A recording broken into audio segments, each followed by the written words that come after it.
Welcome to the Pocatello Business Podcast, the only Pocatello podcast focused on providing profits for Pocatello people.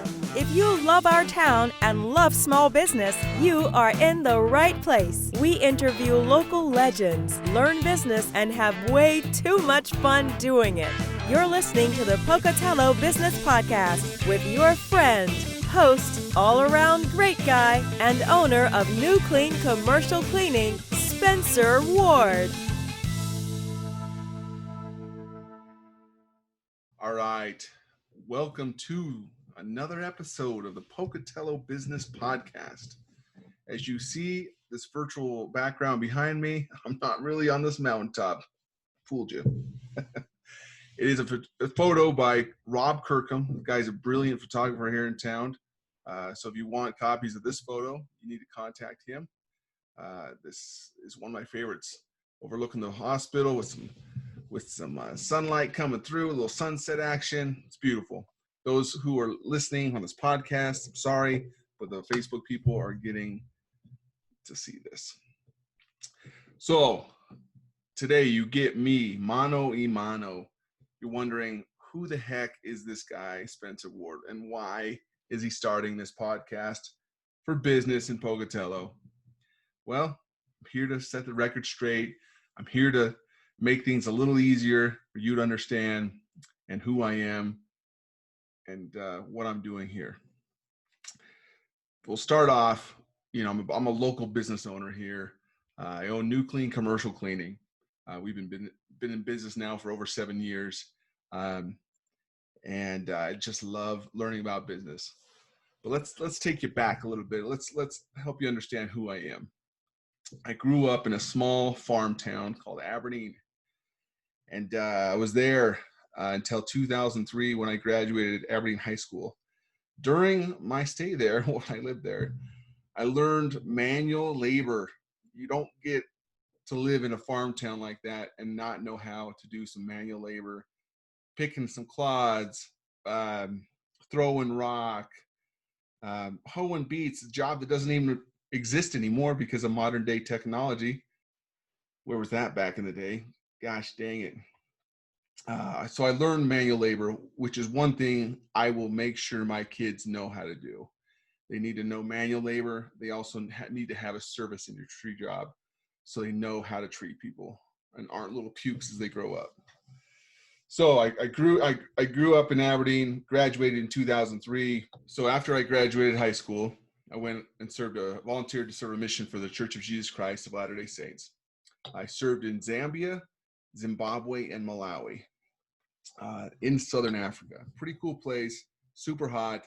Learned a lot, learned how to talk to people, learned how to understand people, learned a lot on how grateful we are to live in the United States. I don't care who you are, what your political beliefs are, but we are so very fortunate to live in the United States of America. I am so pro-America. I love this country we live in. So after my opportunity to serve that mission was up, I came home and I enrolled in Idaho State University. Awesome university, had a lot of fun, had some great experiences with some wonderful professors. Just enjoyed my time. Graduated with a bachelor's degree in public relations and advertising with a business marketing minor degree. At that point, I thought, I've got a decent grade point average. I've had some internships under my belt. I interned at Simplot Games and some other companies during my stay at ISU. And I thought I was going to go on to run hotels and be a cruise director or something to that effect, because I'm a lively guy. I like to be around people. That didn't happen though. Apparently in 2011 wasn't the best time to be finding a job, especially when you're coming straight out of school and having no experience in the field. With the employment level where it was at that point, they were definitely taking people that were out of work with more experience over me. So I went on. I was still working for my father at Wood Oil Company. And during that time at ISU, I was also, a little backtrack here. I was detailing cars. I was also, I started up a little thing called the Salsa Shack, where it's at the Revive at 5 and at the farmers market twice a week and 4 hours a time.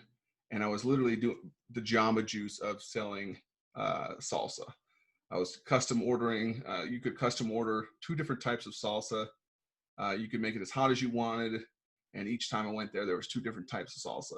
That was my first experience with business, really understanding, okay, what are my numbers? How much do I need to charge? And it was just a ton of fun doing it. So I'm sure some of you recognize the logo I'm showing up right now. Again, you podcast people aren't seeing it, but it was a ton of fun. And I'm sure a lot of you guys ate that salsa. But during that time, what helped me catch the bug was I was living in a small little townhouse with my wife, and we were almost pretty much paying our mortgage with selling salsa twice a week for 4 hours each day for twice a week. So that's helped me kind of catch the bug. And of course, my whole family is full of entrepreneurs and business owners. So that I also had that in my background. So flash forward a little bit. I graduated ISU. I'm looking for a job, couldn't find anything. And I go on to work for Verizon Wireless, the corporate office over there in Pocatello. Great opportunity, had a lot of fun. Another opportunity in the service industry job where you learn how people can be normal human beings, and some people can be insane when they're talking about their phones. And you never know what type of person you're dealing with and what kind of head they have on their shoulders until you start seeing what happens with their phones. I stayed there at Verizon Wireless for a while, within a year though. And at that time we were going up to Bear Lake Cabin, to the cabin that my wife, her family owned in Bear Lake.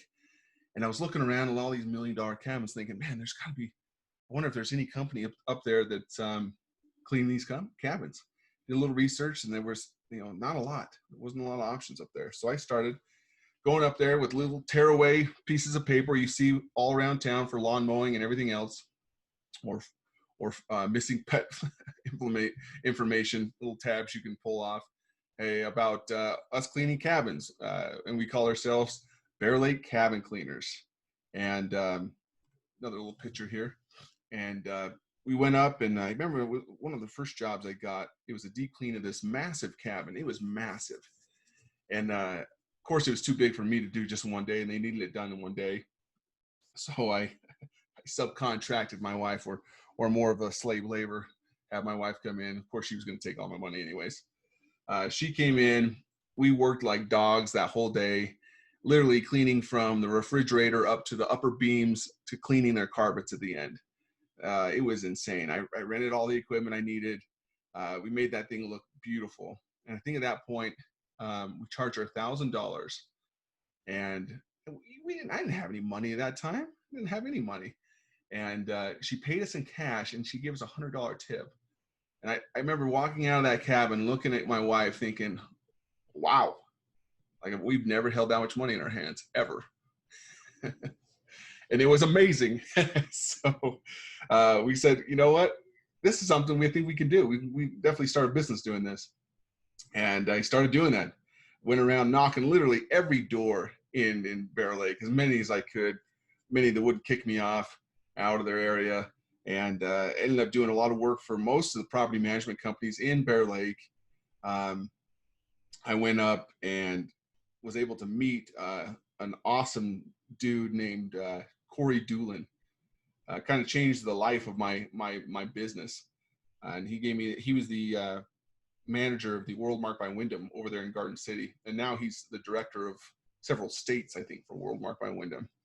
Still we're good friends until the day, of course, like we're still friends, and still talk a lot. And he knows, he should know how much he helped my company, but he gave us the contract for all the World Mark by Wyndham in Garden City for all the temporary labor. So I hired, I think it was 15 full-time people, and had them trained and working all summer long at World Mark by Wyndham, cleaning those condos, those timeshare condos. And at that point, I'm like, okay, I've got to put my big boy pants on here, and I've got to step up. And I renamed Bear Lake Cabin Cleaners, and we came up with Nucleane Commercial Cleaning. And at that point, I got the big boy insurance, the bonds. We're an LLC at that point instead of a sole proprietorship. And we went on our merry way, and we made some money that summer, and it was fun. Now at that point, I had quit at Verizon Wireless, and my father, as I was still working a little bit part-time at World Oil Company as well, ran into some issues, and the banks didn't renew operation loans after, it was over 50 years of business. And these banks didn't renew operation loans. They got weary of people with any kind of receivables, account receivables, after some dairies went under, and they called our loan, and we lost the business, and that safety net was no longer on my side. So, okay, now I'm owning Nucleane. I've got this one decent sized contract in Bear Lake with a bunch of other small cabins we're cleaning. And as you may or may not know, in Bear Lake, there are seasons to Bear Lake, and it's mostly summer and spring. And once summer's over, it dries up quickly, and there's not a lot to go on from there. And at that point, I sold some of my contracts to another cleaning company, and I had a bid out at a business here in Pocatello. It was a rather big industrial business in Pocatello, and I remember leaving Bear Lake thinking, okay, shoot, we just have a little baby boy now. I've got nothing, just sold all my contracts. I have no money now coming in. What am I going to do? And I remember calling that contract and saying, hey, just want to follow up. And they were actually in the position to say, hey, we actually just approved this contract today. We want you to start next upcoming week. Total lifeline, answer to the prayers, which really kind of gave Nucleane some hope. And we moved into Pocatello just to do commercial at that point. We did that for a while, for a year and a half, I think, and I was knocking doors all along the way. But during the first little bit of that contract, I remember it was about 2-3 months we worked, and for the first 2 months, something happened with the invoicing. I probably did something wrong because I was a newbie, not knowing what I was doing, and it held up payment. And I remember I got to the point that I was thinking, wow, if one more thing comes out of my account, I have nothing. Like I'm done. And I didn't want to tell my wife, didn't want to scare her, because she knew I was taking this risk. I quit my job with benefits and everything, and my mother-in-law thought I was crazy. And I'm thinking, I got to make this sucker work. And luckily during that time, there was an insurance settlement that happened. We got in a car accident before that, and the insurance settled, and I had no idea what was happening. And they gave me more money than my doctor's bills were, and I had no idea that was something that happened. So we had a little cash to float on at that point, which another answered my prayers. And then we were able to get the invoice figured out, and we were able to start getting paid. And along the way, we kept knocking doors, but I didn't see any growth for a year and a half, and so until I started seeing the first contract, second contract, third. And at that point, a gentleman, a local business guru here named Don Zeeby, he was on our episode previously in this podcast. He approached me and said, hey, would you like to work with me in commercial real estate? I had no really experience with real estate. My grandfather and my uncles were both in real estate, but I haven't done anything with it. I had some interest in it though. So at that point, I'm like, well, I've got to continue to support this family, and I started working with Don. I worked at Caldwell Banker Commercial, and I was a licensed agent, and I was assisting Don Zeeby at that time. Learned a lot about retail transactions, industrial transactions, office transactions, investment transactions. And I learned how hard that guy works, and how he definitely brings people into this community and thinks outside the box. And I learned a lot about business from him. And after, I think it was 3.5, maybe 4 years, I decided, hey, it's time for me to kind of focus on Nucleane, and we parted ways. And Nucleane just started to grow and grow, and we're now approaching, we're over 7 years now, over 8 if we count the Bear Lake cabin cleaner time. But I had a little bit of a journey, and now we're doing well, and we're still fighting, we're still clawing, we're still trying to grow and trying to add value to our customers. Now we have offices in Pocatello, Blackfoot, Idaho Falls, and Rexburg, and at the end of this year, we hope to be in Burley and Twin Falls. And then at that point, just recently, a couple months ago, I started thinking, what would be awesome to have a podcast in Pocatello that talk just about business, and I interview local legends. I know I'm a goofball. I know I sound like Chris Farley on a bad day, but I decided, hey, we're going to do this thing.